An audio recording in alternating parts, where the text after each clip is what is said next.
네, 여러분 안녕하세요. 네, 반갑습니다. 네. 여러분들 낮에는 또 근무하시고 저녁 때 이렇게 오셔서 힘들지 않으세요? 열심히 공부하겠습니다.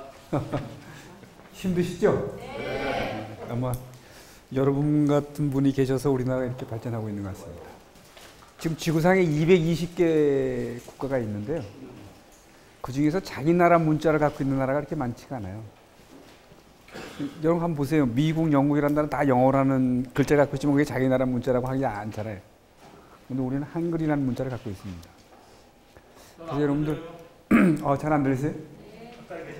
이게 조선시대에 최고 영인을 우리 한번 뽑으라 그러면 여러분들이 다 세종대왕을 뽑으실 것 같고, 그래서 여러분 광화문에 나가시면 세종대왕 거기 동상이 크게 앉아 있잖아요. 자, 여러분들 왜 세종대왕께서 한글을 만드시려고 그랬을까? 저희 여러분께 드리는 질문입니다. 몇 살에 돌아가셨는지 아세요? 세종대왕이? 여러분 세종대왕은 다 아시죠? 네. 네. 세종대왕이 48살에 돌아가십니다. 네. 그러니까 지금 생각하면 굉장히 일찍 돌아가신 거죠. 그런데 지금 역사학자들에 의하면 40살 때부터는 거의 국정을 안 받습니다. 안 본 이유는 뭐 여러 가지가 있는데 첫째 이유는 우선 건강이 안 좋았다고 그럽니다. 우선 굉장히 뚱뚱했을 거라고 그러죠. 뚱뚱하면 오는 병들이 있죠. 아마 고혈압도 있을 것 같고, 또 물을 많이 마셨다는 걸 봐서 당뇨병도 있었을 거라고 그럽니다.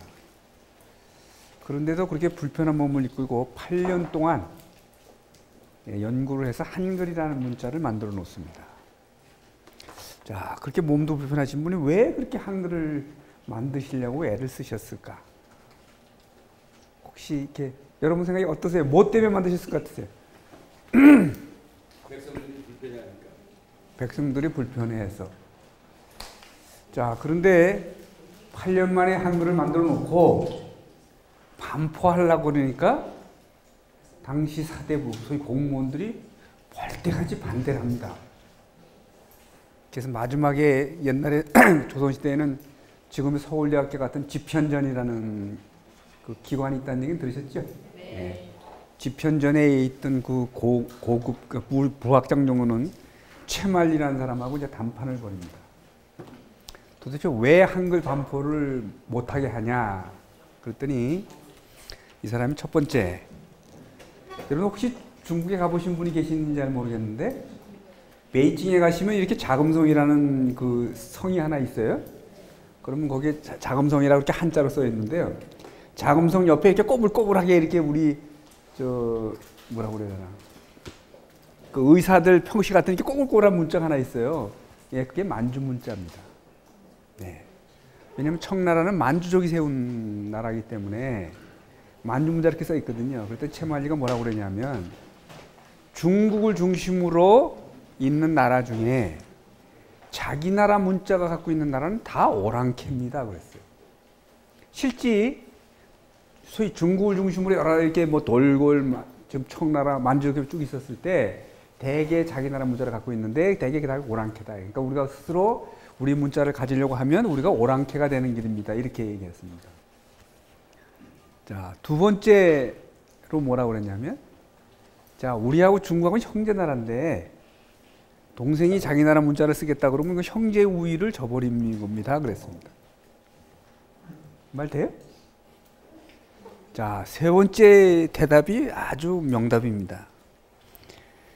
세종대왕께서 쉬운 문자를 만들어서 국민들이 깨우치면 다스리기가 골치 아픕니다. 다스리기가 골치 아픕니다. 자, 제가 여러분들 강의 시작하기 전에 이 말씀을 드리는 거 바로 이겁니다. 우리 국민들이 많이 깨우쳐서 많이 알면 소위 위정자라는 사람들은 굉장히 골치가 아픕니다. 그런데 우리 시흥시는 그럼에도 불구하고 이렇게 야간에 주민학교를 만들어서 시흥 시민들을 깨우치려고 하고 계시죠. 그러니까 세종대왕 같은 마음인 거예요. 자, 여러분들 아마 주변을 한번 돌려보십시오. 굉장히 다양하죠. 생각하는 것도 다르고요. 가고 싶은 데도 다르고 오늘 저녁도 드시면 오늘 다 이렇게 비슷한 게 드셨지만 어떤 분 맛있게 드신 분도 있고 아이 뭐 이딴 걸 내놨어 하는 분도 있고 오만 취향이 다 다릅니다. 근데 이렇게 다양한 사람을 질서 속에 딱 넣으려면 어떤 방법이 제일 쉽겠어요? 여러분들 어떤 방법으로 하면 이게 질서 잡기 가장 좋으냐? 그러나 굉장히 강력한 힘으로 꽉 누르면 됩니다. 아주 간단하죠? 떠들지 마! 꽉 누르면 힘으로. 그래서 떠든 사람은 뽑아다가 물리적으로 이렇게 좀 과한다든지 발로 찬다든지 그럼 꼼짝 못합니다. 그런데 마음속으로 어떤 생각을 갖고 있어요? 그렇게 내가 지금 가만히 있지만 어떤 생각을 갖고 있어요? 언젠가 한번 보자 이거지. 네가 언제나 네가 힘이 셀 거냐. 그러니까 네가 힘 약한 때를 기다리는 겁니다. 이렇게 하는 방법이 있고요. 또 하나 방법은 하고 싶은 얘기를 다 그래 너는 어디가 하고 싶니 다 들어줍니다. 들어주고 다수가 원하는 방향으로 이렇게 어떻게 설득해서 가려고 하는 방식이 있죠. 그러면 뭐 다 만족하지 못하지만 다 불만족도 안 합니다. 이 마지막의 방법은 민주주의라고 하는 방법입니다. 그러니까 민주주의 방식은 시간도 많이 걸리고 다 모든 사람을 다 만족시킬 수도 없습니다. 그런데 지금 한 인류 역사가 한 5,000년 정도라고 하는데요. 쭉 나라가 어떻게 발전해 가느냐 모습을 보면 후자의 방식으로 다 나라가 발전해 갑니다. 자, 오늘 이 교육도 그런 가는 길의 연장선에 있다 하는 말씀을 먼저 드리겠습니다. 자, 그러면 왜 우리가 지금 이 시대에 이 교육이 필요하고 오늘 왜 시흥씨가 저한테 이런 얘기를 여러분하고 나누라고 했는지를 제가 말씀드리려고 합니다. 지금부터. 자, 1960년대, 여기 60년대 아직 안 태어나셨죠? 태어나신 분 계세요? 60년대? 내가 보니까 60년대에 태어나신 분 많지 않으신 것 같아요. 자, 우리 1960년대에 그 당시 우리나라 인구가 2,500만이었습니다. 그때 1인당 국민소득 혹시 아세요? 혹시 여러분들 사회 공부하셔서 사회 공부 잘 하신 분 계신가?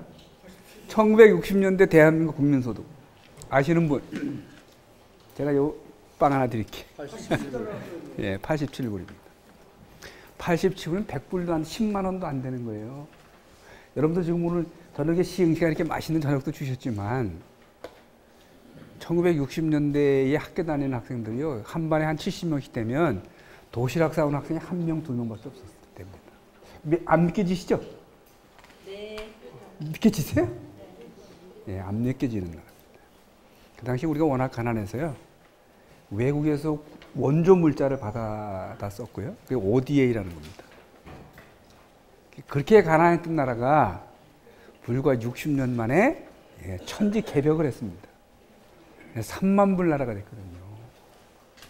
뭐 그래서 여기 앉아 계시는 여러분들 되게 해외여행은 한두 번씩은 다 하셨고, 뭐 어떤 분들은 뭐 털마다 나가고, 뭐 매년 나가시잖아요, 이게. 근데 제가 80년대 중반에 유학을 했는데요. 그때 80년대 중반만 해도 유학 나가려면 국가의 허락을 받고 나갔어야 됐어요. 아무나 못 가. 여권을 아무나 안 만들어줬어요.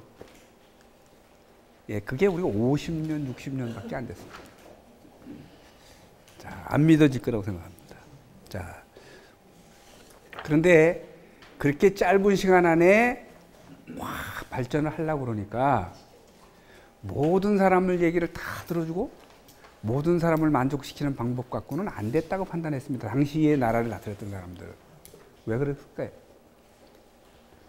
네. 그때는 2,500만, 3,000만 되는 모든 국민들의 목표가 딱 하나야. 뭐였어요? 경제발전. 예, 가난 탈출입니다. 2,500만이 돼서 다 다양한 게 아니라 다 어떻게 가난을 좀 극복해보자. 딱 하나의 목표가. 그러니까 일사불란하게 한 곳을 향해서 달릴 수가 있었습니다. 그러니까 그 목표 외에 사소한 목표는 다 실행되는 거죠. 예. 그러니까 그 목표에는 성공을 했지만 그 대신 잃었던 것도 굉장히 많습니다. 자, 우리가 이제 뒤돌아보면, 여러분 잘 한번 생각해 보세요. 70년대, 80년대, 눈부신 경제 성장을 합니다. 그때 여러분 믿기 어려운 말이 있습니다. 당시 박정희 대통령이 뭐라고 국민한테 약속을 했냐면, 우리 60년대, 70년대 학교 다닐 때는요, 라인강의 기적이라는 말이 굉장히 우리에게 자주 들렸던 말입니다. 라인강의 기적 들어보셨죠? 예, 전후에 독일의 경제 부흥을 표현할 때 라인강의 기적이라고 그랬거든요. 그래서 박정희 대통령이 뭐라고 그랬냐면 우리는 한강의 기적을 일으켰다고 그랬습니다. 근데 그럼 한강의 기적을 이루면 어떻게 되냐? 한강물이 공장에서 나온 폐수로 검은 띠가 매일 철철철철 흐르게 만들겠다고 그랬어요. 지금 문재인 대통령이 만약 그런 발언을 하면 여러분들 당장 문재인 대통령 돌았다고 그럴 겁니다. 그렇죠? 한강을 그 검은 폐수로 꽉 뒤덮게 해야겠다 내가 경제 발전을 시켜서. 그러면 여러분들 아마 지금 다 웃을 건데 60년대는 그 얘기가 통했습니다. 야, 우리도 공장도 짓고 뭐 이렇게 해서 한강물이 정말 공장의 폐수로 꽉 넘치게 하겠다 이거예요. 한강물이 내 폐수로 넘쳤는지 모르겠는데 하여튼 경제 발전을 이뤘습니다. 그리고 지난 우리가 10년, 20년을 돌아보면 높은 성제의 민주주의도 달성을 했죠. 자, 그럼에도 불구하고 보면 자, 우리 일상이 굉장히 바쁩니다. 그렇죠? 여러분 우리 만나면 인사말이 바쁘지 이거지. 여러분 유럽에 여행 가시면 한국 관광객들을 좋아한다고 그럽니다. 식당에서. 예? 굉장히 한국 손님이 오는 걸 좋아한다는 거야. 왜? 우리는 딱 자리에 앉자마자 밥 왜 안 줘? 이러죠. 또 밥 나오면 10분이면 먹고 나옵니다. 근데 외국 사람들은 밥에 보통 앉으면 1시간 먹고요. 저녁은 2시간 먹어요. 그러니까 손님을 이렇게 바꾼다는 게 불가능하죠. 왜 1시간씩 2시간씩 먹는데 먹는 사람 나가랄 수도 없잖아요. 근데 우리 10분 만에 나오니까 네, 바쁘게 사는 거야. 그러니까 우리가 이 스타일로 살면 좀 뭔가 좀 변화가 필요하지 않으세요? 밥 먹을 때는 좀 음식 맛도 느끼고 얘기도 해가면서 이렇게 먹어야 되는데 예? 자, 그래서 어떤 분들은 이렇게 말씀하시죠. 월화수목 금토일은 놀아야 되는데 금금금이 하니까 토요일이 없는 거야. 그래서 문재인 대통령께서 지금 그러잖아요. 우리도 좀 쉬자. 우리가 일하는 동물이냐. 그러니까 우리 적당히 좀 쉬자는 거예요. 네? 자, 여러분들 주위에도 젊은 우리 청소년들이 많을 텐데 일자리가 없다고 좀 고민합니다. 다 아시는 얘기죠? 그러니까 결혼도 잘 안 하게 되고 결혼해도 애도 안 낳으려고 그럽니다. 그래서 이렇게 인터뷰를 해보면 여러분이 믿기 어려운 이유로 젊은이들이 지금 결혼을 안 해요. 못 하고 있어요. 자, 이런 것도 있고요. 자, 등등 우리를 실망시키는 이 눈부신 경제 성장과는 다른 나쁜 짓들이 굉장히 많습니다. 자, 그러면 뭔가 사회를 좀 변화시켜야 된다는 거잖아요. 바꿔야 되겠다. 자, 근데 지금 바꾸려고 하는 방법이 그럼 우리가 안고 있는 문제를 다 해결해 주느냐? 그건 알 수는 없습니다. 그런데 종종과는 다른 방식이 필요하다는 거는 맞는 거고요. 그 다른 방식으로 해보자고 하는 게 오늘 여러분께 드리는 자치분권이라는 얘기입니다. 자, 그러면 60년대, 70년대는 중앙정부, 수도권이 일방적으로 쫙 밀어서 일사불란하게 따라오는 게 당시에는 돈도 덜 들고 성과가 크다고 봤습니다. 그런데 우리가 가난을 탈출하고 사람들이 다 생각이 다르고 자기의 칼날을 나타내게 되니까 그와 같은 방식이 비용을 많이 들게 하는 거예요. 자, 한번 볼까요? 여러분들 잘 아시는 시흥시는 수도권이죠? 현재 우리나라 인구가 5,100만입니다. 5,100만. 그 중에서 2,500만이 국토의 11%밖에 안 되는 수도권에 있습니다. 2,500만이 사는 거예요. 자, 그럼 작은 면적 안에 많은 사람이 살면 어떤 문제가 발생하겠습니까, 여러분들? 아주 쉽게. 좁은 면적이 많은 사람이 사니까 일단 생활비가 많이 듭니다. 자, 여러분들 서울로 출퇴근하는 시흥시나 인천에서 출퇴근하는 사람들 왕복 하루에 4시간을 가는데 2시간, 오는데 2시간입니다. 자, 그게 힘이 들겠어요, 안 들겠어요? 길 위에서 자기 시내가는 보냅니다. 그것뿐이겠어요? 자, 인천에서는 5,000원이면 점심 해결되는데 서울 가면 5,000원 해결이 안 됩니다. 10,000원 내도 안 돼. 여러분들 아침 7시, 8시, 7시에서 8시, 저녁 7시, 8시 지하철 타보셨는지 모르겠는데요. 그때 지하철 타는 나는 인간이 아닌 거예요. 그냥 짐이야, 짐. 수많은 사람이 떠밀려 나오죠. 예, 이런 생활을 하는 겁니다. 그러니까 수도권의 사람이 과밀. 그러니까 집값도 비싸지. 모든 게 다 비쌉니다. 그러니까 바쁠 수밖에 없어. 그런데 살아날 남을 내미니까. 예? 예, 이런 문제를 심각하게 놨습니다. 자, 그것뿐인가요? 특히 대도시라는 게 다 수도권에 몰려 있잖아요. 그다음에 제가 아까 젊은 사람들이 지금 결혼 안 한다고 그러는데 우리나라가 지금 전 세계에서 애 안 낳는 5천만 국가 중에서 1등입니다. 물론 또 안 낳는 나라가 몇 개가 있는데 그 나라들은 뭐 싱가포르, 홍콩, 뭐 인구 1,000만도 안 되는 조그만 데고요. 우리처럼 인구 5천만 이렇게 되는 나라 중에서 우리나라가 1등입니다. 1등. 애 안 낳는 걸로. 그러니까 어떻게 되겠어요? 지금 지역은. 예, 지역은 소멸이야. 여러분 농촌 지역에 한번 가보세요. 청년회장이라는 게 있잖아요. 우리 어디 조직 같은 데 보시면. 그렇죠? 그러면 요즘에 군 지역에 가서 청년회장 하려면 몇 살을 하면 할 수 있는지 아세요? 청년회장. 여러분 생각에 몇 살이면 되겠어요? 우리는 보통 이 시내에서는 청년회장 하면 30대 이렇게 돼야 되는데 거기 가면 70대가 청년회장입니다. 웃을 일이 아니죠? 네? 네. 저거 이제 65세에 은퇴하고 농촌지에 가면 나 청년회장 하면 됩니다. 네, 이게 좀 그러니까 사회적 비용이 비교적 많이 드는 시스템이다. 자, 그럼 또 하나 예를 들겠습니다. 여러분들 볼펜 갖고 계신데, 자, 여러분들 요거 지금 여러분들이 매일매일 살아가시면서 다양한 형태의 서비스가 필요합니다. 자, 그런데 어떤 서비스는 본인 스스로 해결하는 서비스가 있고, 어떤 서비스는 시장에서 사는 서비스가 있고, 어떤 서비스는 정부가 줍니다. 자, 그럼 정부가 해주는 서비스가 돈이 얼마나 많이 드는 서비스인지를 제가 드리려고 하는 게. 자, 나는 이걸 1,000원에 살 수 있습니다. 그렇죠? 볼펜. 세일할 때 기다리면 900원에 삽니다. 근데 이걸 더 싸게 하려면 이 5분이 모여서 우리 공동구매하자. 일괄로. 그럼 이놈을 내가 500원에도 살 수 있습니다. 그런데 똑같은 물건을 정부는 이걸 2,000원에 삽니다. 그건 알고 계시죠? 모르셨어요? 네, 정부는 이걸 2,000원에 삽니다. 실제 가격, 이익을 사기 위해서 정부는 엄청난 경비를 들여요. 어떤 경비가 들어갈 것 같으세요? 나는 내가 벌어서 그걸 오른쪽 주머니나 왼쪽 주머니나 이거는 내가 자유로 할 수 있습니다. 그렇죠? 누가 감독도 안 해. 그런데 정부는 돈이 없으니까 일단 여러분한테 세금을 걷어들여요. 그러니까 세금을 걷는 사람이 필요해. 그래서 세무공무원 있잖아요. 그죠?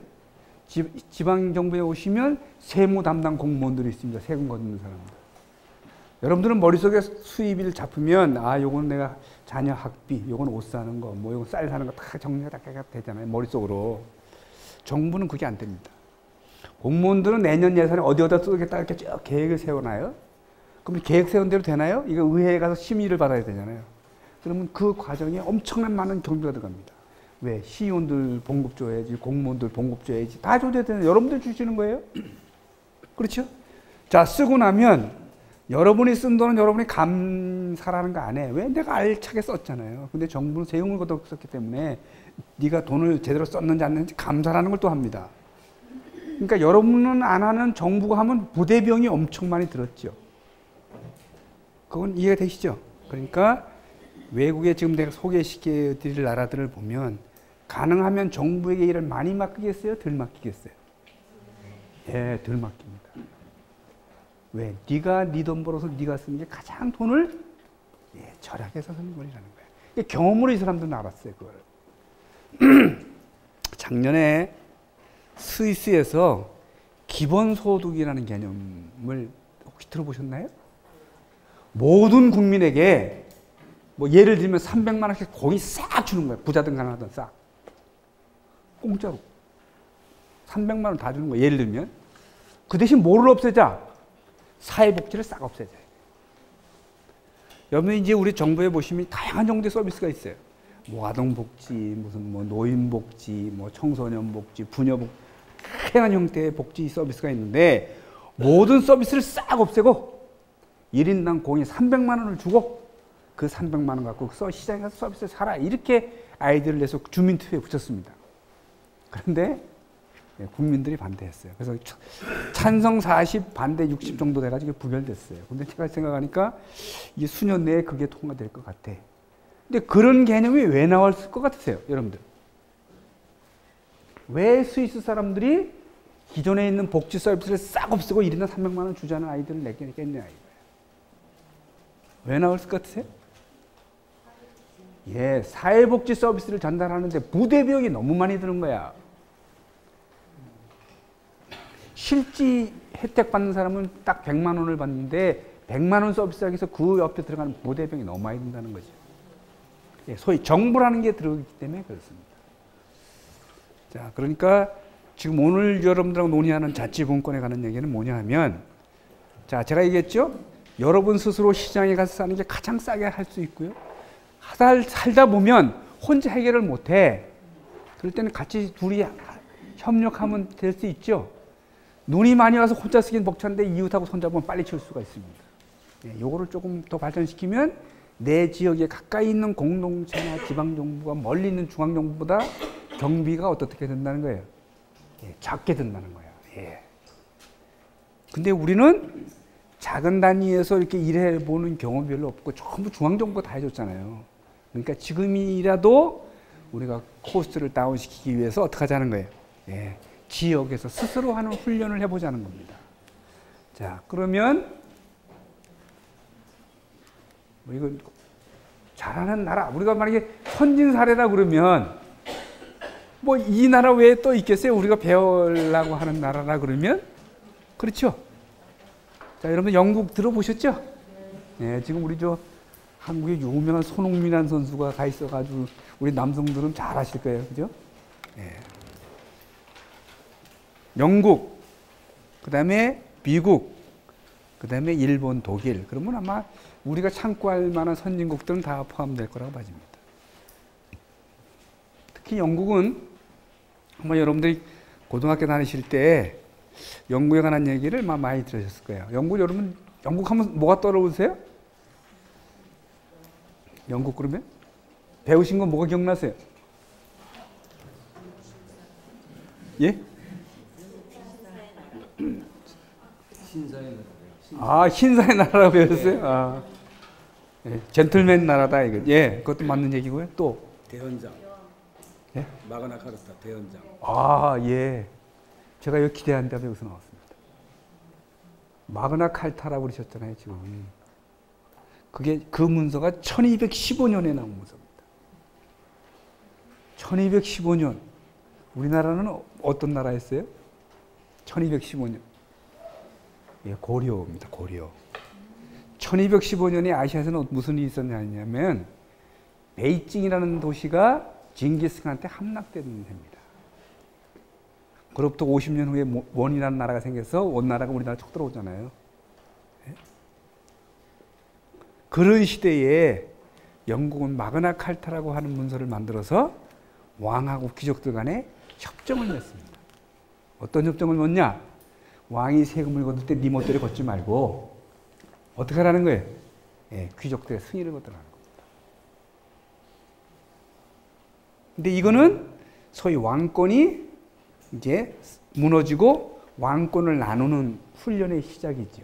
그러니까 그 당시에는 이게 귀족이었지만 이 귀족들이 소위 산업자본가로 전환하면서 여러분들 지금 생각하는 지방자치가 일찍 도입하는 계기가 됩니다.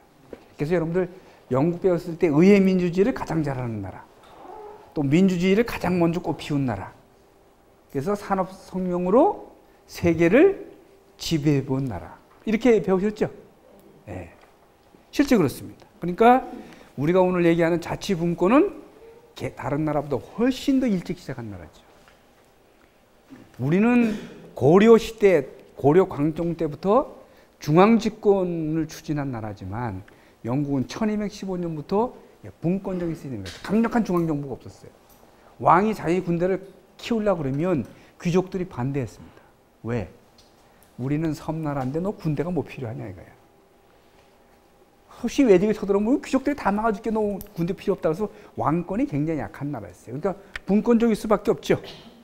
그래서 각 지역이 스스로 해결하는 전통이 오래전에 확립된 나라입니다. 자, 그래서 우리가 흔히 영국을, 그러니까 의회민주주의가 빨리 된 거죠. 왕권이 강했으면 영국도 의회민주주의가 늘 빨리 시작되지는 못했을 거예요. 그래서 1835년, 예, 우리는 소위 19세기 초에 이 사람은 선출직 지방정부를 만듭니다. 그러니까 지금 우리는 1991년도에 했다고 아까 강의 전에 많이 나왔는데, 이 사람은 1835년도에 지역 주민들이 모여서 시장도 뽑고 시의원도 뽑습니다. 물론 지금과 같은 모든 국민들이 투표했던 건 아니에요. 당시에는 누가 투표했냐면 누가 했을 것 같으세요? 예, 세금을 내는 사람만 했습니다. 그러니까 당시 부자들만 한 거죠. 예. 그래서 여러분들 우리가 투표할 때 4대 기본선거가 있다고 그러잖아요. 뭐 집족투표, 비밀투표, 평등선거, 보통선거 하는 그런 개념들이, 예, 그러한 원칙들이 생기면서 나오는, 그래서 영국이 가장 민주주의를 먼저 한 나라다 이렇게 보시면 되겠습니다. 자, 또 하나는 우리가 아는 영국은, 여러분들 학교 다닐 때 잉글랜드를 영국이라고 배웠는지 모르겠어요. 그렇게 배우셨나요? 네. 근데 사실 잉글랜드는 영국이 아니고요. 영국이란 나라는 잉글랜드, 웨일즈, 스코틀랜드, 북아일랜드라고 하는 4개의 지역이 모여서 이루어져 있는 나라입니다. 자, 그럼 4개의 지역은 우선 크게 종교적으로 조금 달랐습니다. 특히 북아일랜드는, 영국은 원래 성공회 국가라는 걸 아시죠? 네, 성공회 국가인데 여기는 신교도가 주로 살고 있습니다. 그래서 원래 아일랜드가 1922년에 영국으로 독립하는데 아일랜드는 구교 국가입니다. 그래서 구교의 지역을 제외해놓은 나머지 신교 지역들만 우리는 영국에 그냥 남겠다고 해서 북아일랜드가 생겼어요. 그러니까 종교적으로 다른 집단이고요. 근데 웨일즈라는 지역 들어보셨는지 모르는데 웨일즈는 말이 좀 다릅니다. 그러니까 잉글랜드하고. 스코틀랜드는 뭐가 다르냐? 스코틀랜드는 잉글랜드하고 종족이 다릅니다. 여러분들 켈트족이라고 들어보셨는지 모르겠는데 11세기에 당시에 유럽에 있던 놀만족들이 영국을 침입해서 거기 살던 앵글삭슨을 북쪽으로 쫙 몰아냅니다. 그게 이제 켈트족인데, 그래서 스코틀랜드하고 영국 사람들은 종족이 다릅니다. 그러니까 서로 다른 종족 간이 싸우지 않으려면 어떻게 하면 싸우지 않겠어요, 여러분들? 우리는 뭐 단일 민족이라 이 민족 간의 싸움은 별로 없는데 나하고 이분하고 종교가 다르다. 근데 둘이 싸우지 않게 하려면 어떻게 하면 되겠어요, 여러분들? 어떤 방법이면 서로 싸우지 않겠어요?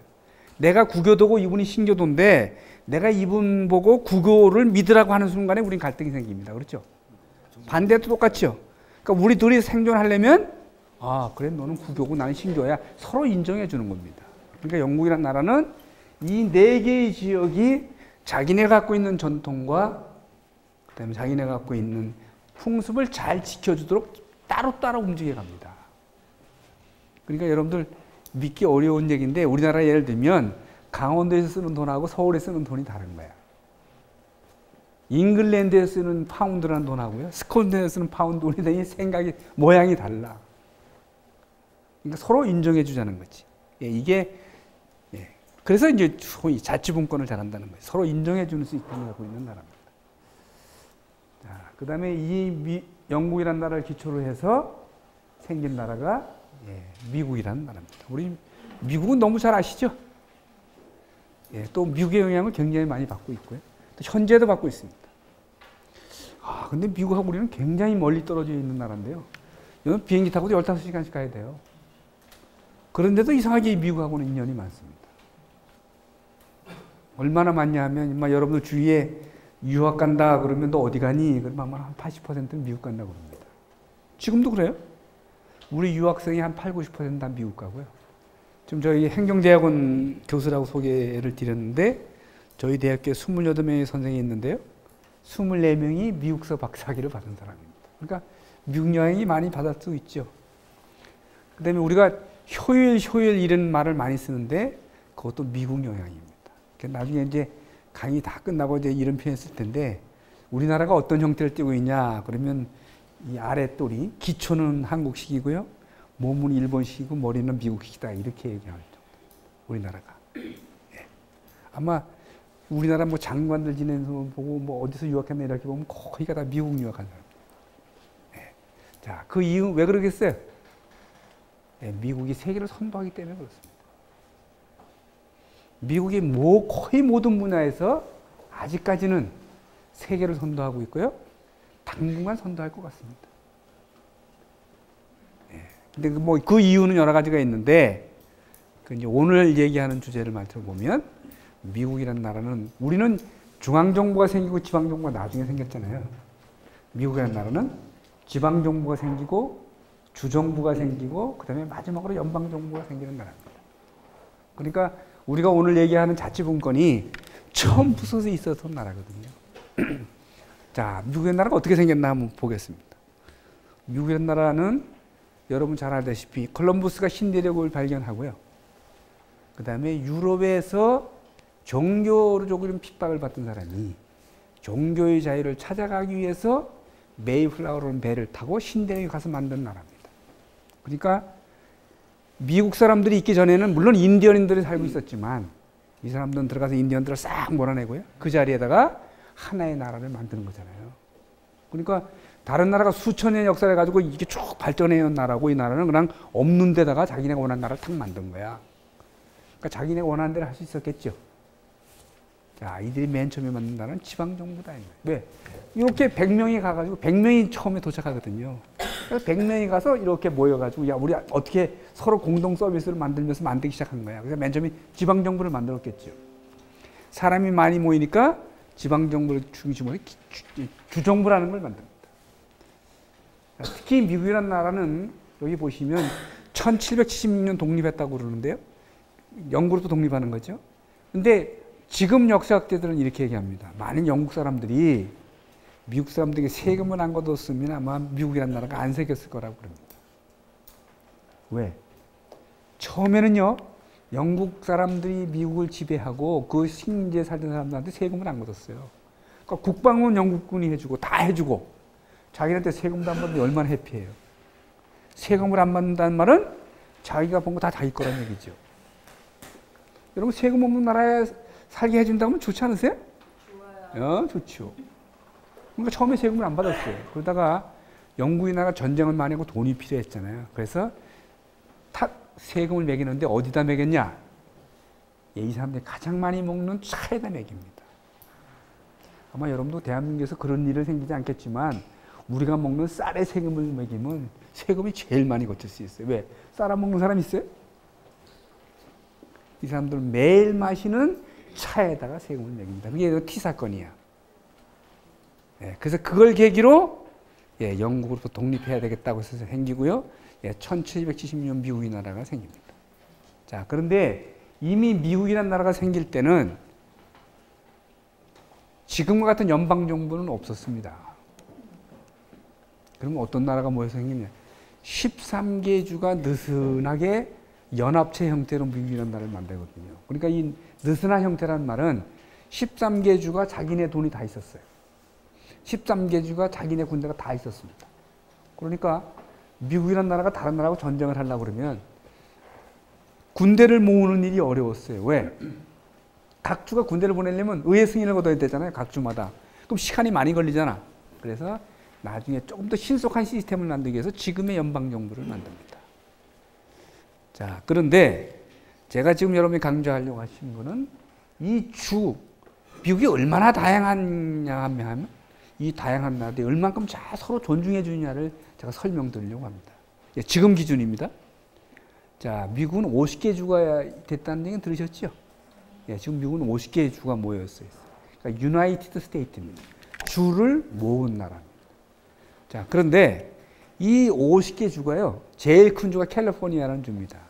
이 캘리포니아 주에는 여러분들 잘 아는 로스앤젤레스라는 도시가 있습니다. 들어보셨죠? LA 하는 거죠. LA는 인구 400만이고요. 캘리포니아 인구가 4천만입니다. 그러니까 우리나라하고 비슷하죠? 땅은 우리나라, 남한의 4배입니다. 캘리포니아 굉장히 제일 큰 주입니다. 제일 조그만 주가 있어요. 제일 조그만 주. 조그만 주라는 말은 인구가 작다는 말이죠. 인구가 얼마냐면 45만입니다. 시흥시가 얼마예요? 한 50만 되나요? 50만 됐죠? 네. 시흥시가 50만인데 여기는 주의 인구가 45만이야 지금. 자, 그럼 우리가 볼 때 4천만의 주와 인구 45만의 주가 있으면 이게 둘이 이게 게임이 되는 거예요? 이게 대등하게 해달라. 그럼 여러분 대등하게 해줄 수 있어요? 예, 근데 미국이라는 나라는 대등하게 해줬습니다. 자, 이게 무슨 말이냐? 인구 45만 되는 와이오밍도 상원의원은 2명이고요. 인구 4천만 되는 캘리포니아도 상원의원은 2명이야. 연방정부에 보내는. 권한은 똑같습니다. 그러면 캘리포니아 입장에서 보면 불공평하다고 그럴 거 아니야.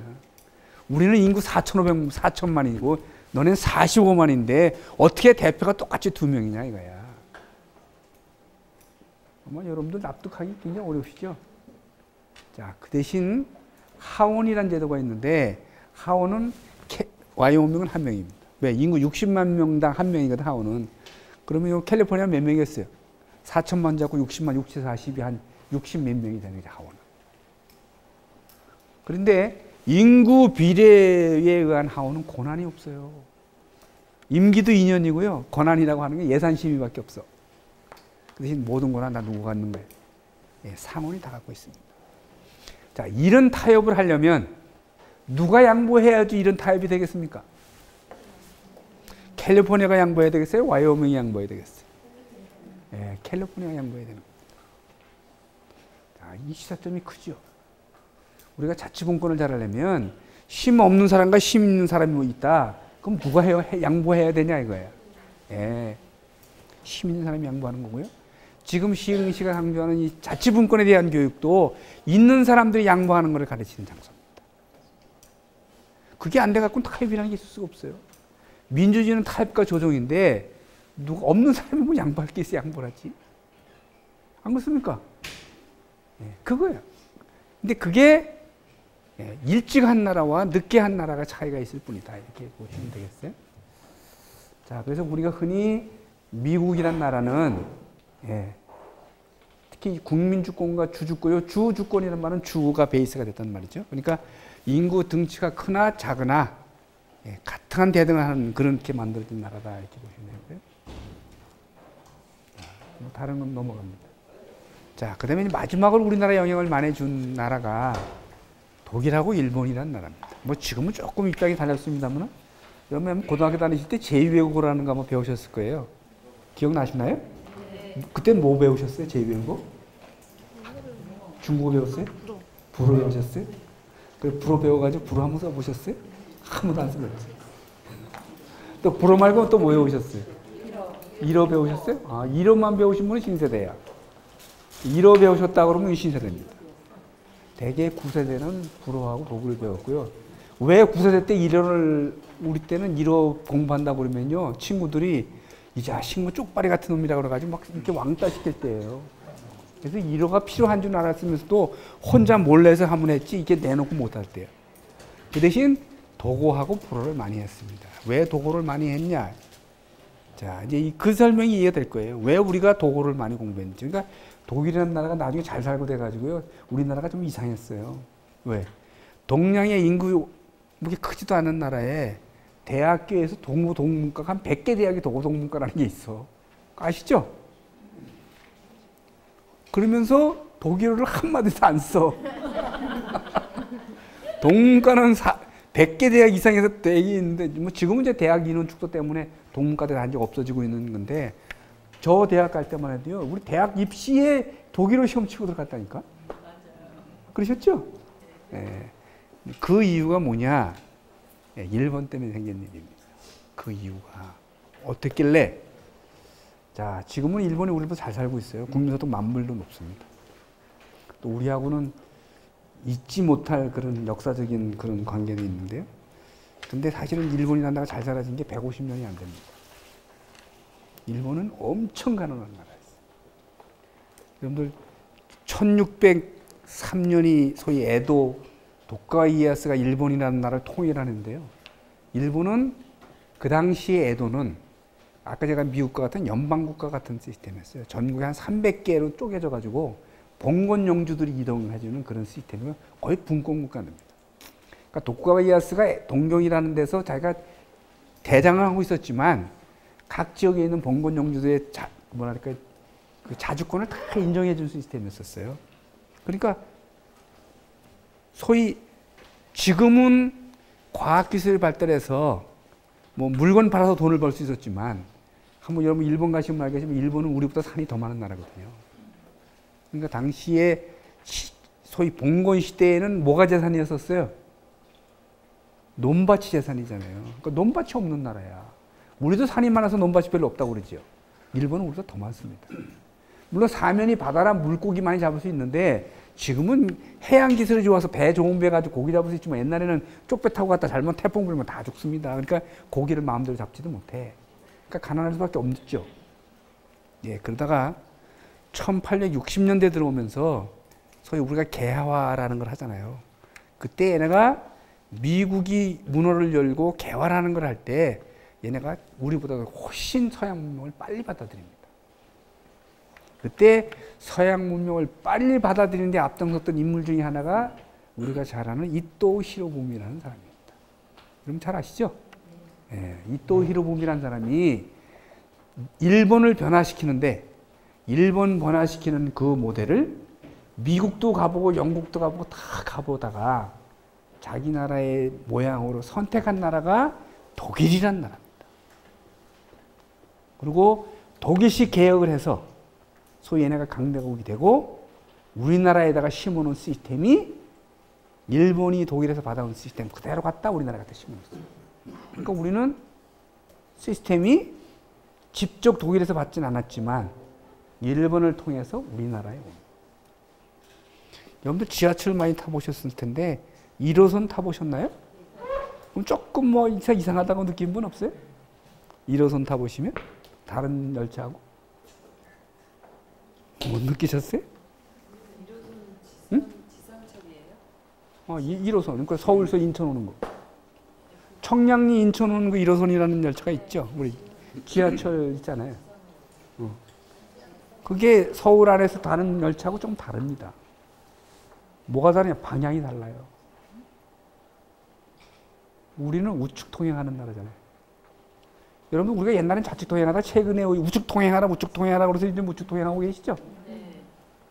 그게 왜 좌측 통행하다 우측 통행했는지도 모르셨죠? 왜? 일본 애들이 좌측 통행하거든요. 일본 애들은 자동차가 왼쪽으로 갑니다. 우리는 자동차가 어느 쪽으로 가요? 우리 오른쪽으로 가잖아요. 그러니까 이놈들이 얼마나 고약한 놈들이냐면 1호선이 이게 일본 기술로 놓은 지하철이거든요. 자기네 식으로 왼쪽으로 가게 만들어 놓은 거야. 지금 1호선은 좌측 통행이야. 그러니까 왼쪽으로 차가 가요. 1호선은. 다른 차는 다 우측으로 갑니다.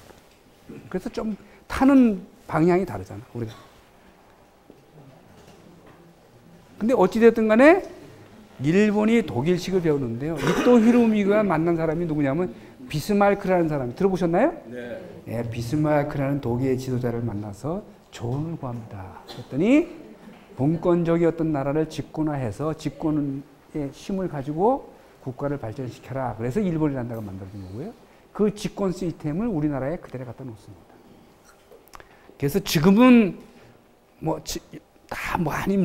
너무 오래된 일이라 했는데 일본 사람이 우리나라 들어와서 걔네가 중앙집권 시스템으로 지방을 통제하려고 여러 가지 제도를 만듭니다. 일본 사람들이. 그 중에 하나가 우리나라의 조선시대 때 팔도 금수강산을 남북도 시스템으로 다 쪼갭니다. 그래서 지금은 전라남북도 경상남북도 그러죠? 예, 그걸 우리가 원하는 게 아니라 일본 사람들의 의지로 다 받아. 그것뿐만 아니겠어요? 여러분들 경찰하면 뭐 생각나세요? 경찰하면 이렇게 좀 기분이 좋으세요? 기분이 나쁘세요? 탁 떠올려. 나쁘세요? 왜 나쁘세요? 아니, 나쁘시다니까. 나쁘시죠? 왜 나쁘세요? 뭔가 찝어대가지고 잡아볼 것 같아요. 네, 뭔가 나하고는 아무 관계 없어. 난 잘못한 것도 없는데 대한민국 국민 대다수는 경찰 그럼 뭔가 이렇게 활짝 웃지 못하는 찌푸리요. 그렇죠? 아니에요? 아니에요? 이렇게 경찰 사모님이세요? 아니에요? 그 이유는 일본 경찰 때문에 그렇습니다. 일본 경찰. 소위 우리 일제강점기 때 얼마나 경찰이 우리를 핍박했는지 그 DNA가 계속 전달되는 거예요. 그래서 지금 여러분들 검사가 모두 사건을 다 갖고 있다는 얘기는 들으셨죠? 들으셨어요? 그래서 경찰에서 모든 거나 싹 뺏어가지고 검사 바뀐 거예요.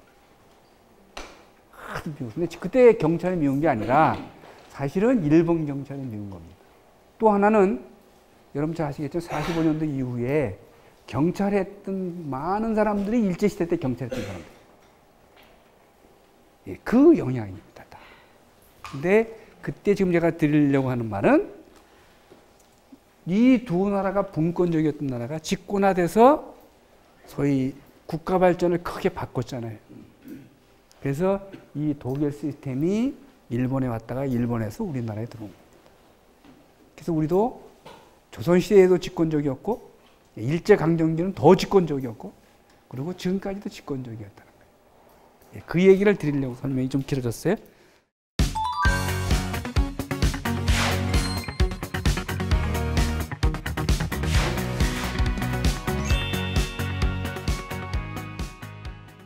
자, 제가 앞에 예를 들었던 영국과 미국이란 나라는 다양성이 존중된다 이렇게 보시면 되겠어요. 자, 어느 정도로 다양하냐 하면 미국의 나라 예를 들면요. 어떤 주에 가시면 성년이 18세고요. 어떤 주에 가면 성년이 19세고 어떤 주에 가면 성년이 20세입니다. 주마다 다릅니다. 그러니까 19세인 남녀가 성년이 20세인 주에 가서 결혼하면 무효입니다.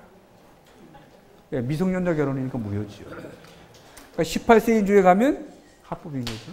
예, 이게 다. 또 우리 이제 자동차를 운전하시다 보면 그 제한 속도라는 게 있는데 어떤 주는 55마일, 어떤 주는 60마일, 어떤 주는 65마일 다 다릅니다. 예, 이 다양성이 존중된다는 뜻이죠.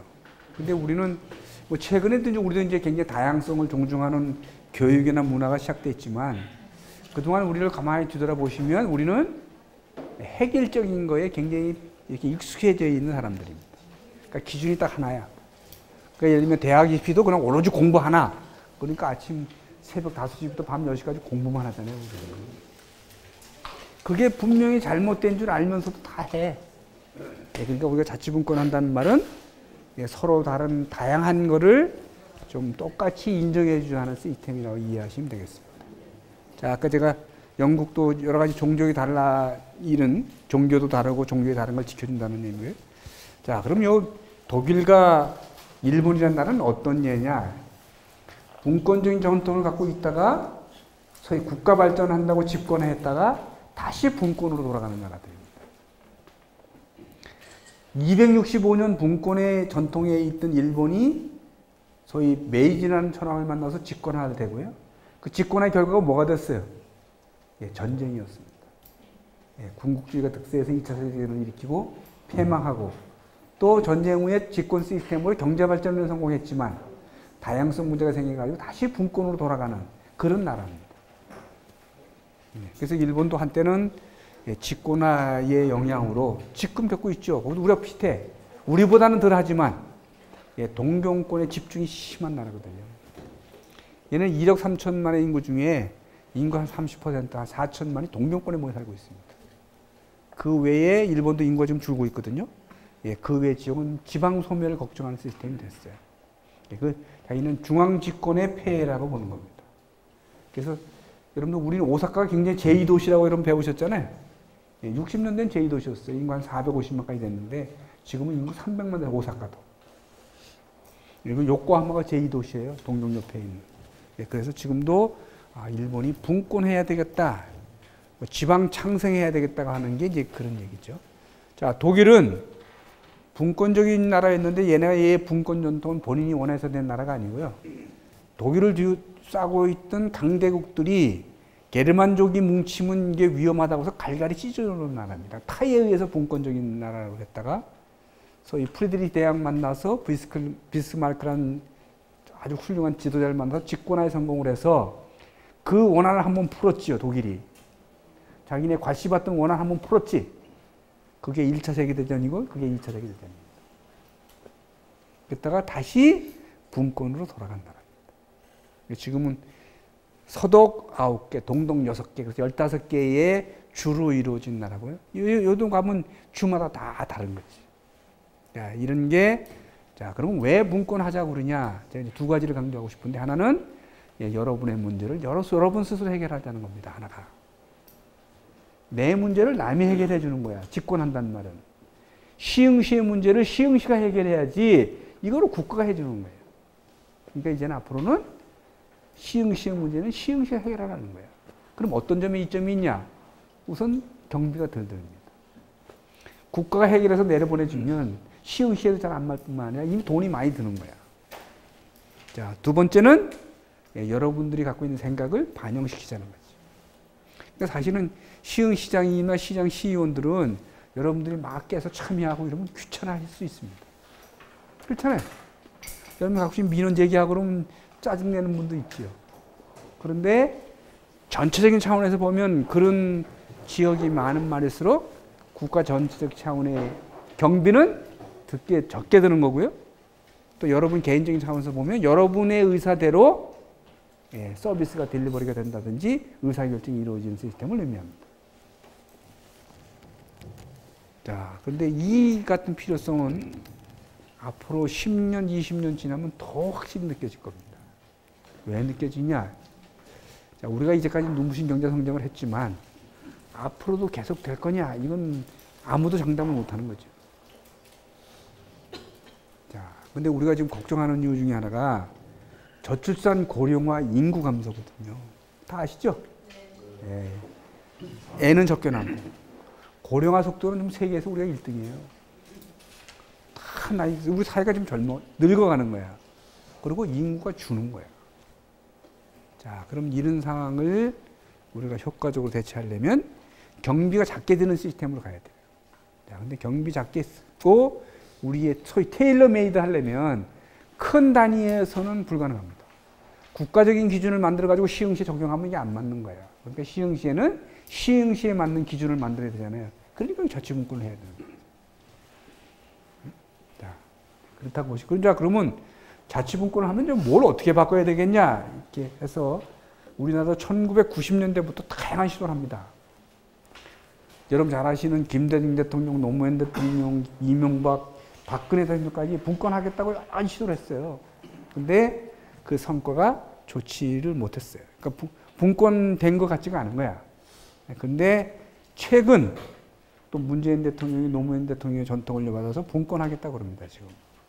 그래서 앞으로 여러분들이 좀 관심을 많이 가져주시면 이제과는 좀 다른 그런 시스템으로 갈 것 같아요. 자, 이건 나중에 시간 되시면 한번 보시고요.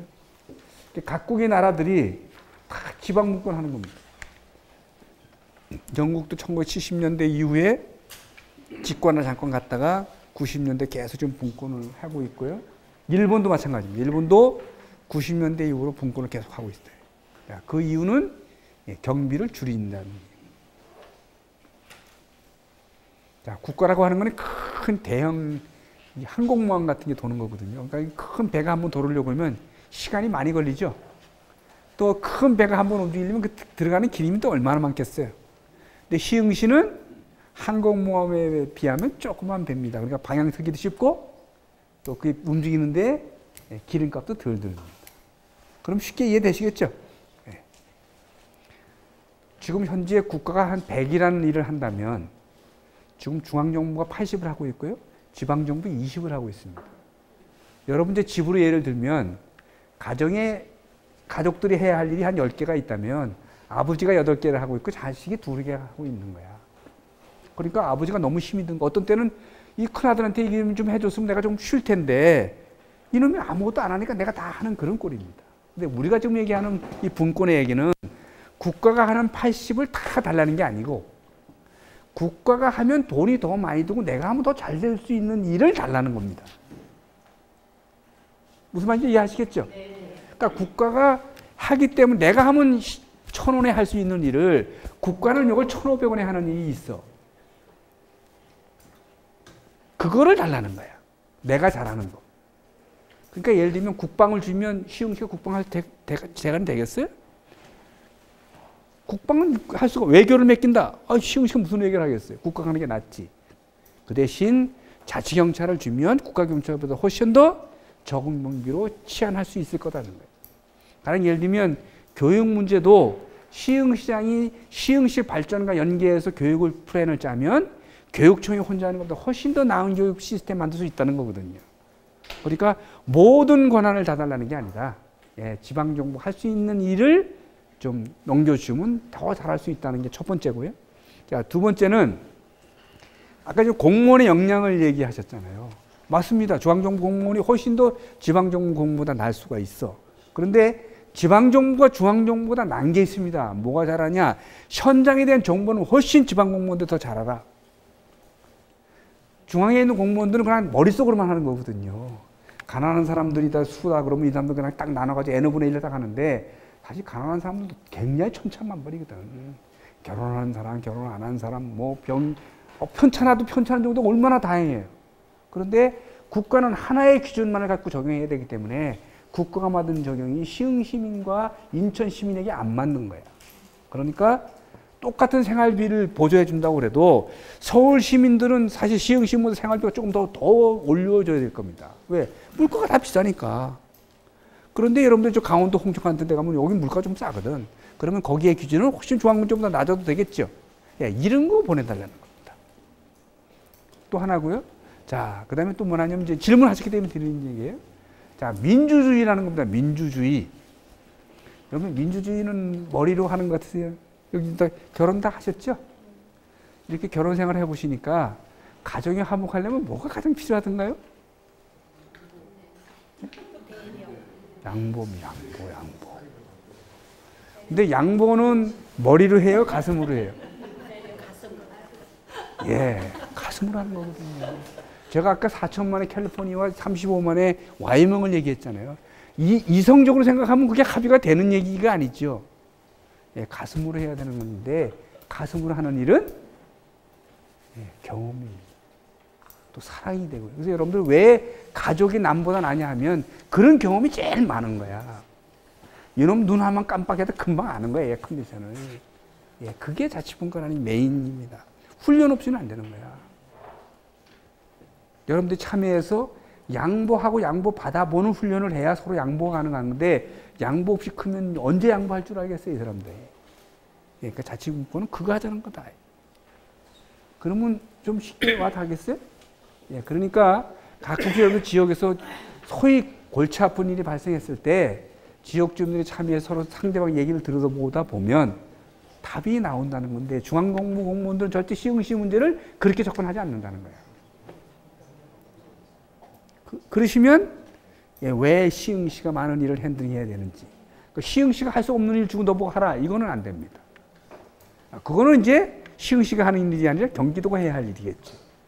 경기도가 하지 못하면 이거 국가가 하는 일입니다. 그러니까 지금 어느 나라에 가도 작은 단위의 공동체가 할 일, 지방정부가 할 일, 경기도가 할 일, 국가가 할 일 다 나눠져 있는 거잖아요. 근데 우리는 현재 지방이 할 수 있는 일조차도 국가가 하고 있다는 거야. 그러니까 그거를 달라는 겁니다. 예, 그렇게 생각하시면 되겠습니다. 다 달라는 게 아니니까. 자, 그러면 지금 문재인 들어서고 서서 여러분이 헌법 개정한다는 얘기를 많이 들으셨잖아요. 그래서 지금 대통령이 안이 곧 나오죠. 야, 그럼 왜 나오냐? 지금부터 30년 전 1987년도에 우리나라 제 헌법 9차 헌법 개정이라는 걸 합니다. 뭐 여러분 다 헌법 개정하실 때 계셨을 텐데 그게 60항쟁의 결과잖아요. 60항쟁의 결과인데 그게 1987년도 헌법이잖아요. 자, 그러면 1987년 헌법의 가장 큰 특징이 뭐냐 하면 두 가지입니다. 하나가 대통령 직선제고요. 하나가 지방자치 부활이에요. 다시 말씀드리면 1987년 이전에는 지방자치도 없었고 그 다음에 대통령도 여러분이 안 뽑은 겁니다. 자, 그러면 왜 그럼 이 두 가지였냐 이거야. 간접선거를 해보니까 쉽게 얘기하면 당시 정권을 갖고 있는 사람들이 조작이 가능했다는 거잖아요. 국민의 의사와 관계없이. 그러니까 지속 뽑아야 되겠다는 거고요. 하나는 지방자치가 왜 필요했냐. 보면 한번 생각해 보세요. 내가 임명직 도지사고 임명직 시장이다 이거야. 선거철이 됐어요. 그러면 내 관심사는 나를 임명해 준 사람은 대통령일 거 아니에요. 그럼 내 지역에서 대통령의 정당이 몇 퍼센트 얻냐는 게 내가 가장 큰 관심사야. 만일 내가 시장으로 있는데 내가 대통령 정당의 투표가 한 번씩 나오면 내가 그 자리를 보존할 수 있겠어요? 여러분 다 아시죠? 그러니까 어떻게 해, 내가? 그렇죠. 선거에 관여할 수밖에 없는 거예요. 그게 관권 선거라는 게 나오는 거 아니에요? 당시에 김대중 대통령하고 김영삼 대통령은 어떻게 야당 지도자잖아요. 당시 야당 대표일 때 와 이거 임명직 시장 군수 시스템 갖고는 정권 교체 못하겠다는 거야. 이해되세요? 네. 그래서 1980년대 헌법 개정할 때 무조건 정권 교체를 해야 되는데 정권 교체를 하니까 딱 두 가지를 해야 되겠다. 하나 직선제고 하나 지방자치 부활인 겁니다.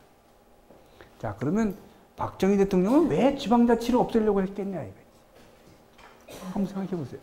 지방자치를 하면 시장이 계획을 짜서 의회 승인을 받습니다. 근데 의회는 시흥시도 한 의원들이 한 30명 되죠? 그러면 30명씩 모여서 결정을 내리면 내 혼자 결정 내리는 게 빨라요? 30명 보고 결정하라는 게 빠릅니까?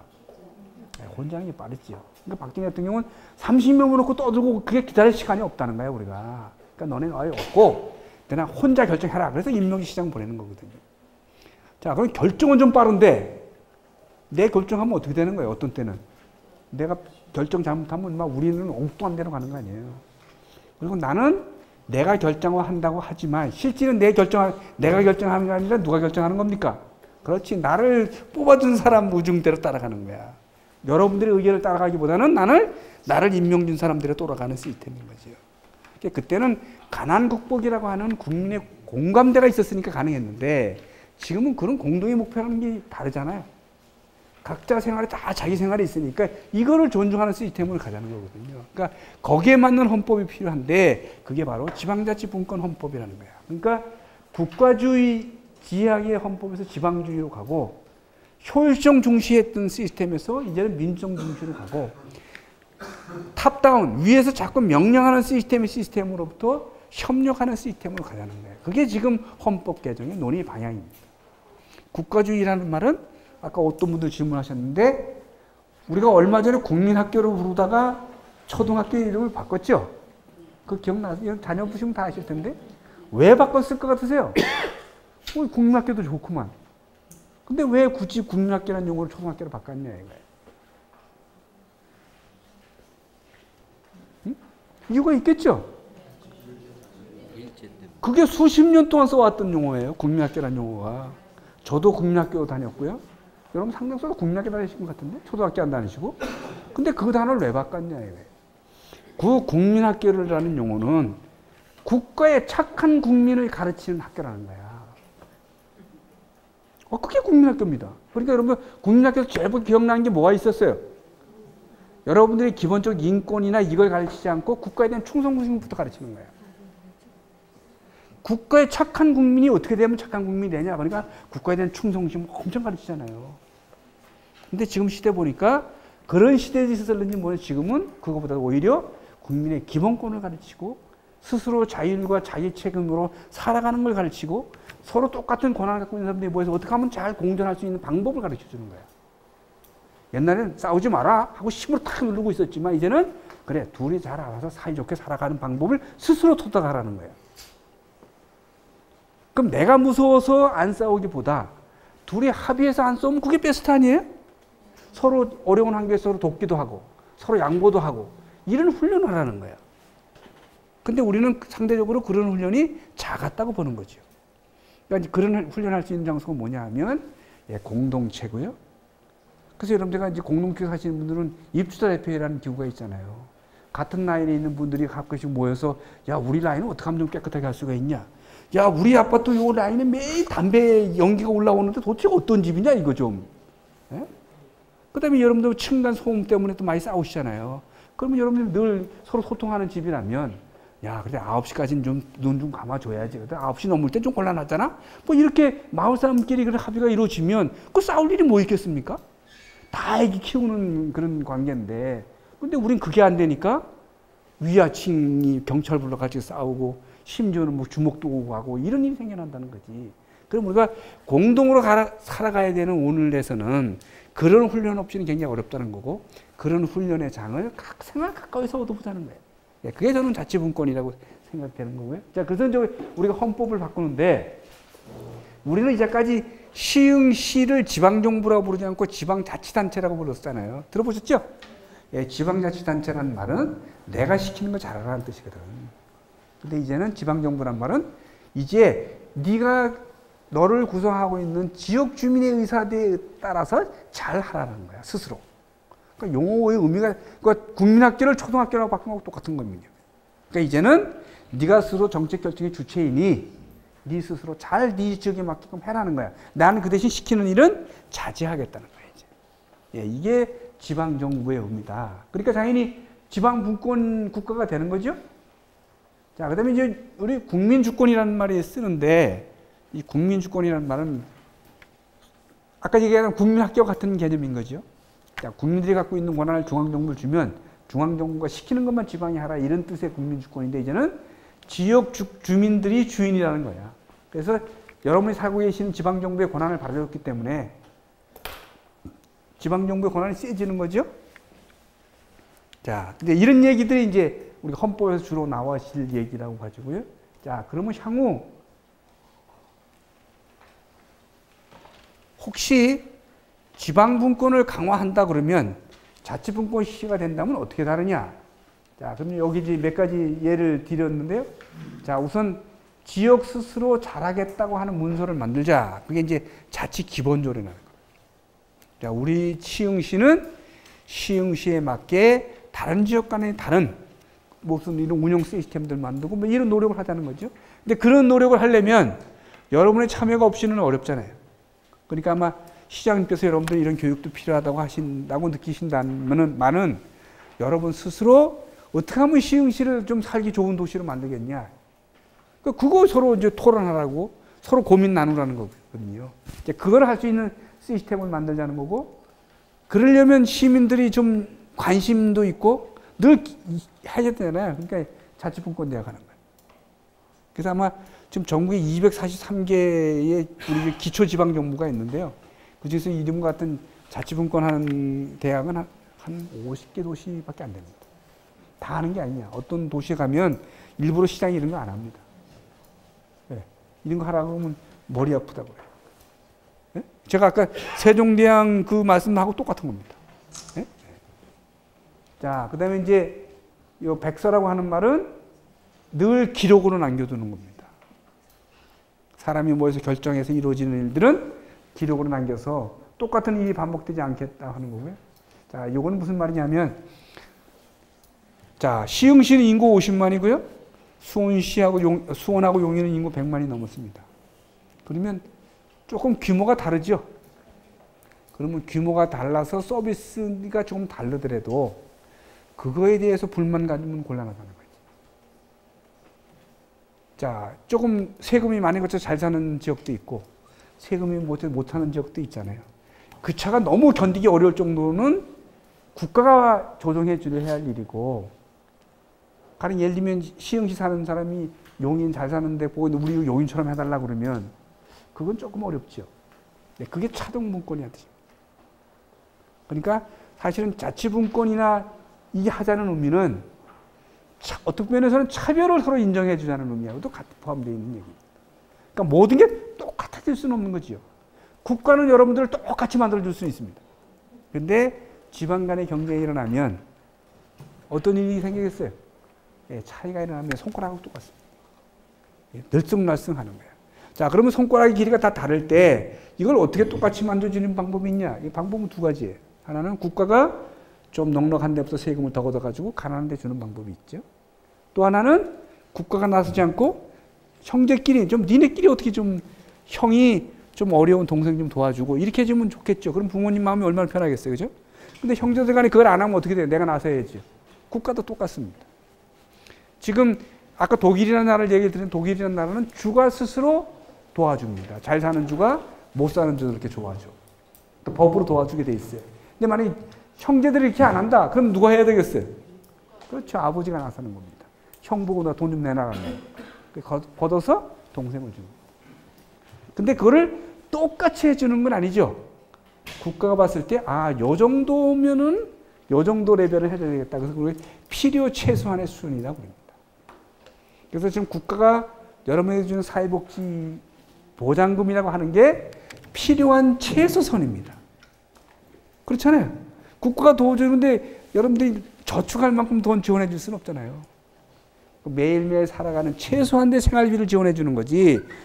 지원해 주고 만약에 저축활동까지 준다면 그건 사회보장 개념하고는 다른 거죠. 그건 이제 네가 벌어서 할 일이고.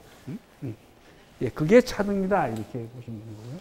그러니까 어떻게 보면 자치분권을 강화하면 지역 간의 차이는 커질 수도 있습니다.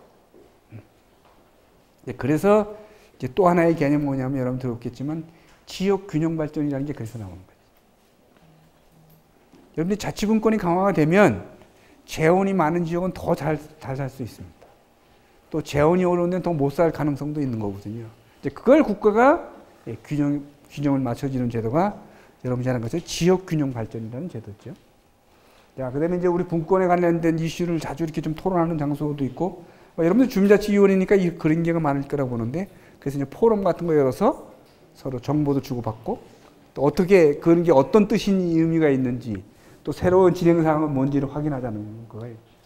자, 그다음에 이제 이 분권 개혁이라고 하는 말은 중앙정부가 갖고 있는 권한을 지방을 주는 거거든요.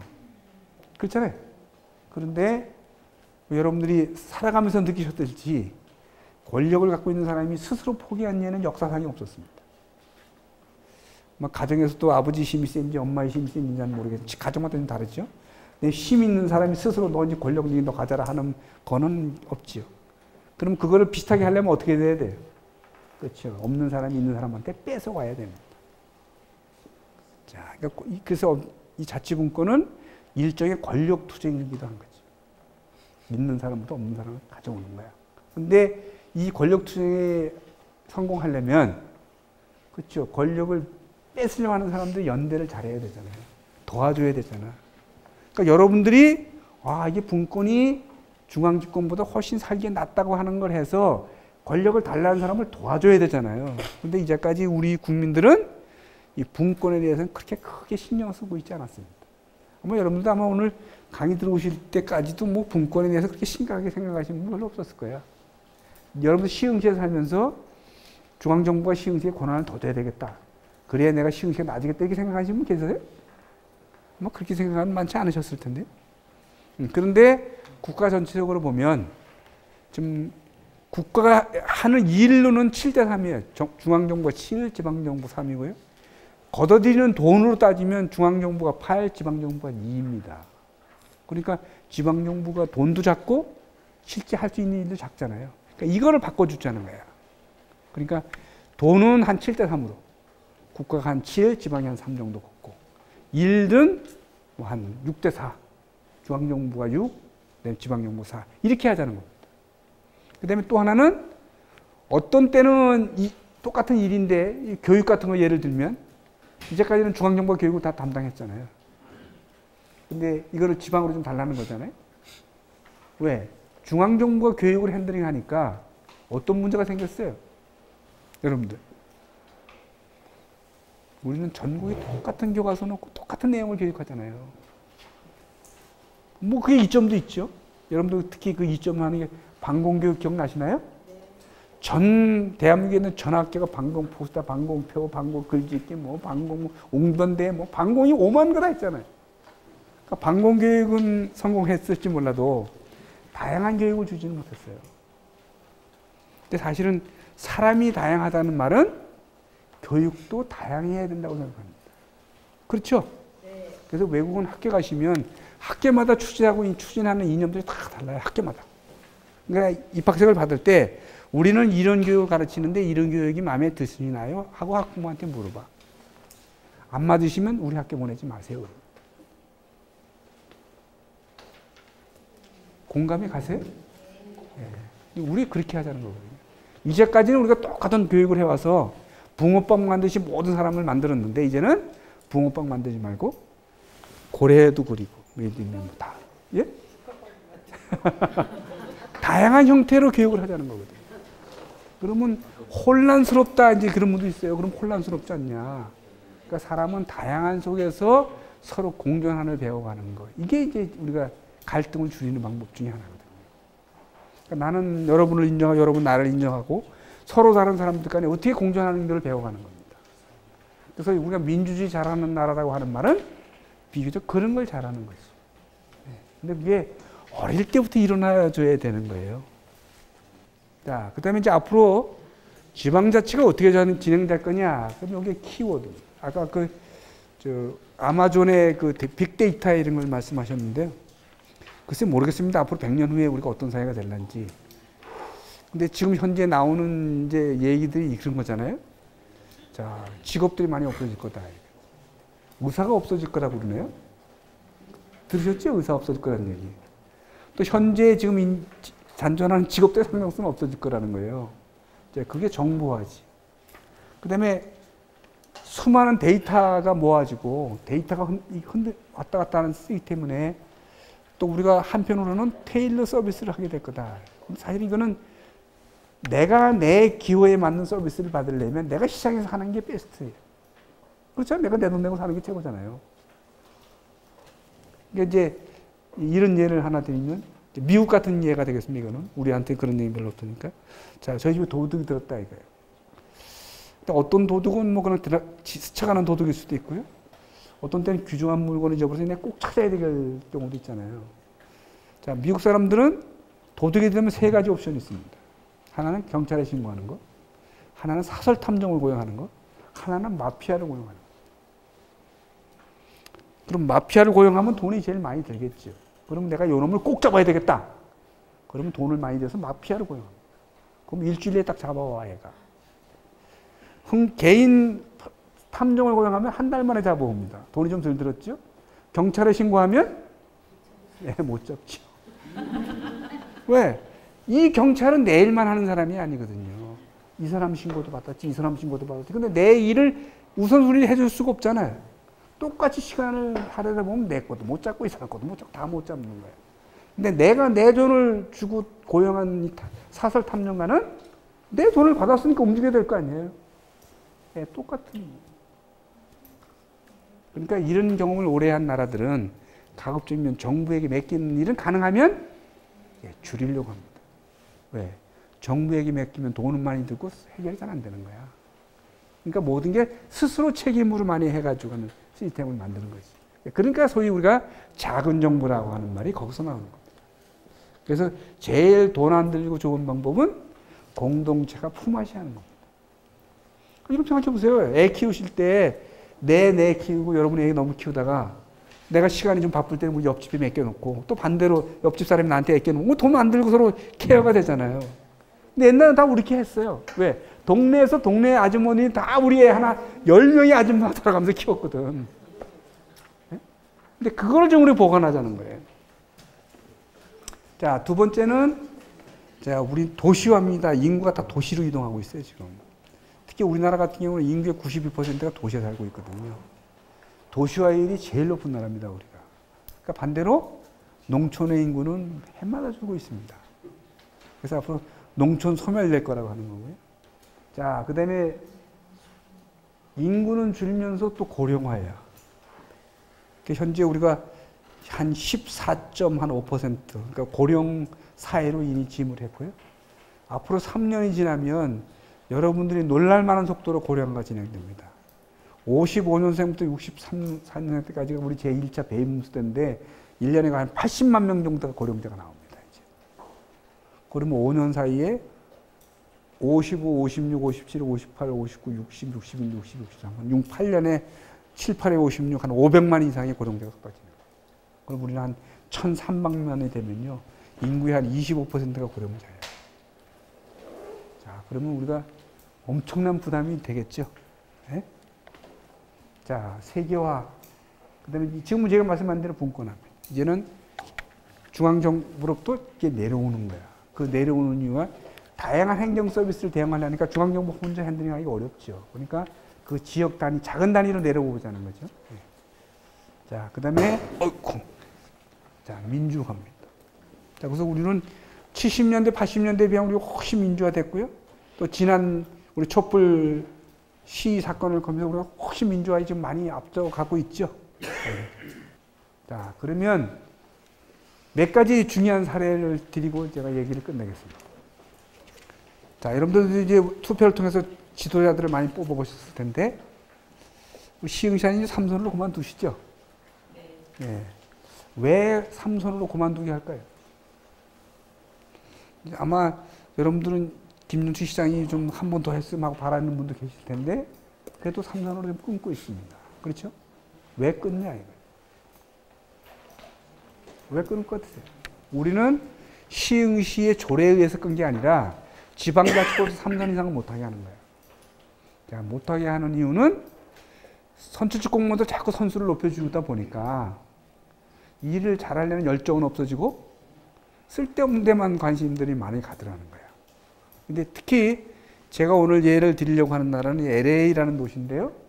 LA는 1980년대부터 모든 선출직 공무원이 2번 이상은 못합니다. 우리는 시장만 3선이 있는데 여기는 시장, 시의원, 얘네는 회계감사원이라고 하는 감사 감당하는 사람이 선출직 공무원이에요. 시검사, 시판사 이런 사람들이 선출직 공무원이 있는데 이 사람들이 다 재선 이상은 못합니다. 딱 8년이야. 길게 해야. 왜 못하게 하냐? 3선 이상 시켜보니까 일은 안 하고 세금만 청구를 내는 거예요. 그래서 시에다가 3선 금지하는 조례를 만들라고 했더니 이 사람들이 안 해. 그랬더니 이 사람들이 한 게 주민발의라는 겁니다. 지역 주민들이 직접 조례를 발의해서 주민투표를 확정한 겁니다. 자, 여러분 생각해보세요. 지금 시흥시가 40만이라고 그러셨는데 인구가 400만의 도시에서 주민 발의를 하려면 얼마나 많은 사람들이 참여를 해야 되겠습니까? 그렇죠?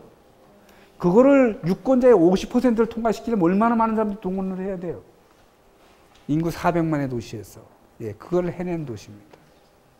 그러면 이렇게 시민들이 한번 움직이면 선출직 공무원들은 시민들이 무서울 수밖에 없습니다. 가장 나쁘게 얘기해서 시장이 도둑질을 하나 안 하나 그냥 시민들이 모른 척하고 있으면 도둑질은 계속 반복될 수밖에 없지요. 근데 어느 날 시민들이 눈을 부릅뜨고 이렇게 탁 예산을 어떻게 쓰나 보고 있으면 잘못 쓸 수가 없습니다. 똑같아. 예, 이거를 주민의 힘으로 이루어진 도시입니다. 1980년대 했죠.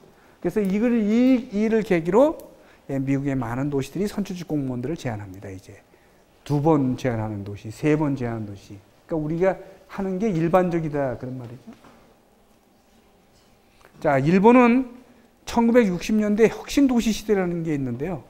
이 혁신도시 시대는 1900년대도 40년대, 50년대 고대 경제성장을 하면서 공해병에 시달립니다. 일본 대부분의 도시들이. 그래서 지역에 있는 시장 또는 시의원들이 공해병을 방지하기엔 필사적인 노력을 해서 조례를 만들 때 이 조례를 중앙정부 법률보다 더 강력하게 만듭니다. 그러니까 뭐 공기에 관련된 법률, 물에 관한 조례를 만들 때 더 강력하게 만들어서 지역을 깨끗하게 유지하는 데 앞장섭니다. 예, 그러니까 중앙정부가 못한 일을 지역이 해내는 거죠.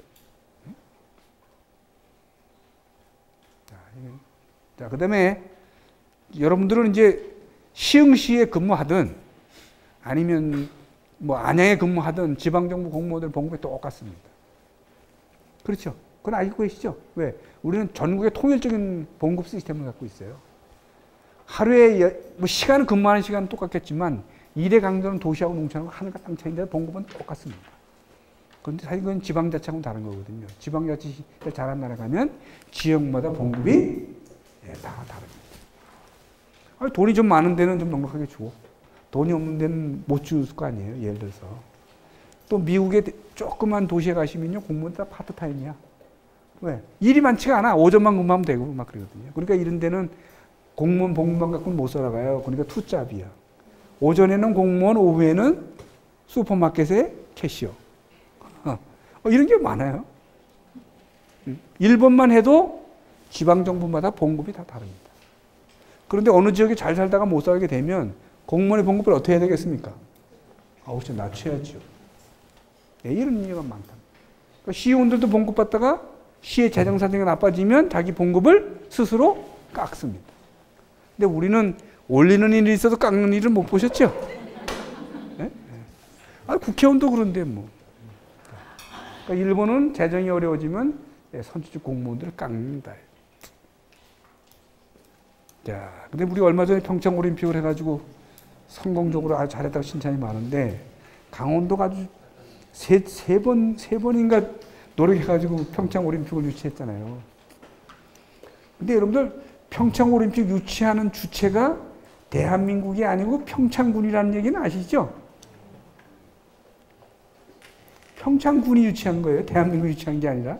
법적으로는 물론 국가가 다 도와줬지만 자 외국도 똑같이 도시가 나갑니다. 근데 우리는 평창 강원도 평창을 유치할 때 들어가는 엄청난 비용이 들어가는데 그걸 평창군이 부담한다고 생각하고 들어갔나요?